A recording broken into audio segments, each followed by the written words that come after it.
Newtonian physics is great, but look at this. And so we have the modern age. It's an equivalent thing in psychology. And not only did he give us the idea of the unconscious when he published his work, The Interpretation of Dreams, in the early 1890s, he gave us a method of entry. And the method of entry is going to be relevant to us later in the evening. He said that if you lie someone down and tell them to say whatever comes into their mind without the censorship of logical daily thought, sooner or later the conversation will zero in and hover above the unresolved issues of your life. And of course, that's free association, and it has a very important place later in the evening for us. Yeah, okay. So then, in the 1960s, there was an absolute revolution. Along comes Fritz Perls, the inventor of Gestalt therapy, and he says, we've got to get closer to the material. And he embarks us on a very interesting journey. He says it's not enough to talk about what's deep down in the unconscious. You've got to bring it across the great divide of the mental mechanisms of defense, and you've got to merge with it. And he gave us some incredible techniques. He said, don't talk about stuff, become stuff. So if you're doing a dream and you're telling your therapist, well, I dreamed I was in a desert and there was all this sand and there was a little tiny frog over there, a frog in the desert, the Gestalt therapist says, get a dialogue going between the desert and the frog. Become the desert. And so the person says, well, I'm parched, there's no life in me, I'm dying, I'm just parched. And you begin to see the connecting start to happen. And so, if you become the frog, if you're doing Gestalt therapy, and the little frog says, hey, I'm over here, I'm green, I'm life, and slowly but surely, when you get a dialogue going between the desert and the frog, you begin to, what Fritz Perls called, own each aspect of the dream as a projected part of yourself. Incredible step forward. And then along comes Gene Gendlin at the University of Chicago. And he says, that's great, Fritz. Now, I don't know if he said, that's great, Fritz. I don't think he did.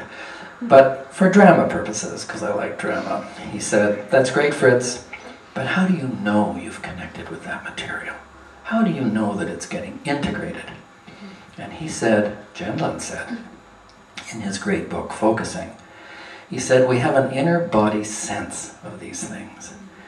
And if you really connect with something, I'm parched. If you really connect with it, you feel an inner body shift. Something happens physically. So he gave us the great test of whether or not you're just talking about things or acting out your Gestalt therapy stuff. Because if you're doing it deeply enough and powerfully enough to actually feel a shift, then you've connected with it. So you would say to yourself, well, okay, we've done all we can do, we've brought the unconscious material in, we're connecting with it, we can all go home, this is great, now we can practice psychotherapy. But there was one other person. Arthur Janoff, working on the West Coast, said that if you take someone and lie them down in a quiet, soundproof room, and tell them to stay inside the feeling, leave your thoughts behind, and stay inside the feeling will act like a magnet. It will act like a magnet, and it will draw material up from the deepest parts of yourself, and you will connect with it. You don't have to be a frog in the desert, you'll connect with it very powerfully, very directly. And if you bring that up and out, you will find a release of tension, tremendous insights, and this was a quantum leap forward, in my opinion, almost at the level of Freud's original quantum leap. But there was one problem, and that was that Janoff felt that this stuff was so dangerous that he wouldn't tell anybody how to do it, or what it was really all about if you wanted to do this kind of work, You had to go to his institute. That was the only place on earth you could do it. And he was very protective and secretive about this information. So when the College of Physicians and Surgeons said to me, "Dr. Vereshack, what the hell are you doing?" I had nowhere to turn. And I had to ask myself, well, all right, what the hell am I doing, actually? And I lay down on my living room floor and started to write. And 2 years later, the book that I told you about, Help Me, I'm Tired of Feeling Bad, was finished. But what I discovered when I started actually teaching, and the reason that I started teaching was because I was seeing all these people teaching psychotherapy. To me, a psychotherapy teacher was a university professor. I mean, I grew up in a very traditional, conservative world. It never occurred to me in my wildest dreams that I should be teaching psychotherapy. I'm not a university teacher. I'm a little private practitioner off in my little private primal room. But when I saw what people were teaching and what people were doing, and I was so horrified by some of it, because I'd had this very traditional clinical training, I thought, oh my God, somebody's got to get out there and bring at least some of the good stuff from traditional training into the world of deep psychotherapy. And so that's when I started teaching. And the first chance I had was in Australia 5 or 6 years ago. And I thought, well, they've got the book. What else do they need? And I realized that other things were needed, and needed very badly. And so this lecture evolved as a completely different set of ideas. Well, not completely different. And so that's how I got here, and that's basically the history and how I got here. Maybe I shouldn't be sucking on this thing, it's going to really come through. Oh well, it's human after all, isn't it? Yeah, okay. All right. So I embarked upon this. These 6 pages have taken almost 6 years to create. And I think they're about as tight as I can get them and about as logical as I can get them. We can think about human mental processes as though they were a tree. And way down underneath the earth, we have our core functions, instincts, basic needs. But we also have the byproducts of trauma, the byproducts of pain in children. And it's the byproducts of pain that we're going to concern ourselves with this evening. How does a child who's hurt down here, traumatized or deprived or assaulted or whatever, or how does this child become this civilized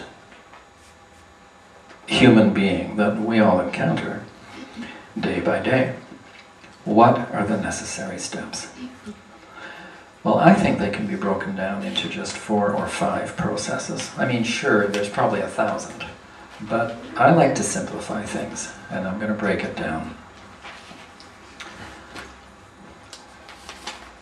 Wrong page. Okay, just a minute. All right, just a second. Okay, that's right. There we are. First of all, we have to take in information, obviously. You know that in previous centuries there were some wild children discovered who'd grown up without parents. And of course they were severely damaged and unable to function. So we have to take information in. And that seems very obvious, but it's going to become very, very important when we get a little further along in the evening. Let's take an example of a drama critic, a nice civilized man up here criticizing dramas. And he's very critical, and everybody reads him because no matter what he sees, he is very, very harsh and critical. Well, we're going to just hold that sample or that example in our minds for a minute or two, and then I'm going to go back and relate some stuff to it. So we take in information, and what we do is we displace the early pain, we displace it up the tree, further and further and further away from the main trunk and from the roots. And at every point of displacement where something changes, first of all, we have to symbolize. And to make it as simple as possible, a symbol is simply one thing that stands for another. So in our example of the drama critic, the plays that he reviews stand for, on some unconscious level, the play that was going on in his childhood and the falseness that was going on. So up here, when he sees a play, he's not really seeing the play as an objective event. He's seeing it saturated with childhood pain, and so he's attempting to correct his childhood pain by letting one thing stand for another. And symbols